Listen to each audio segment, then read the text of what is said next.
All right, I'm just going to throw this out. This is a Culinary Nunnsense alert. This is a recipe ripoff. Who did I steal it from?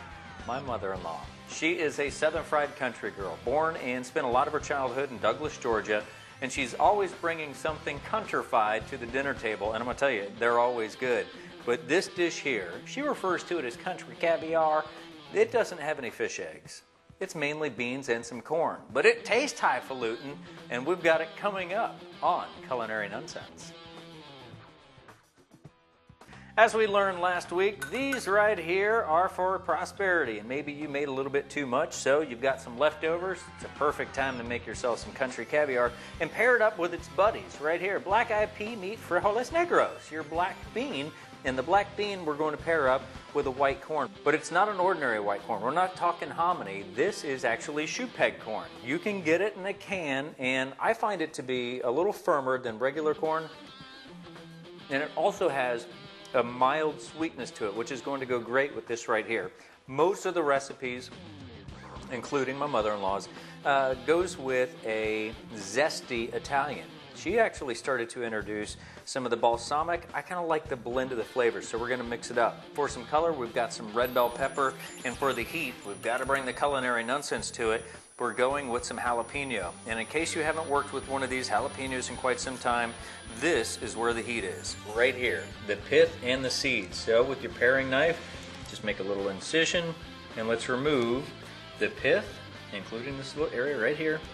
That is... When it comes down to the pepper, it's the extra hot portion of the pepper. So let's go ahead and get that out of here. And then we're going to just give that a fine chop, nice and tiny little dice to go in here. Kind of offsets the sweet that comes from the balsamic. The tough stuff's done. The easy stuff, dump it together and mix it. If you layer the colors like this, your reds, your greens, your blacks, your whites, and it makes it easier when you're stirring for all those festive and prosperous colors come popping through. Of course, look to make sure all your chopping was done nice and tight, because you may find, just like that, an extra little long piece of a scallion. Now the hard part, dressing. You want to do it in stages. You could add the whole dressing to it. We got a cup here, half a cup of the balsamic, half a cup of the zesty Italian. I'm going to give it a stir, and I'm going to add it slowly and stir it in a bit by bit, because I don't want it to actually swim in it. I just want it to coat the outside.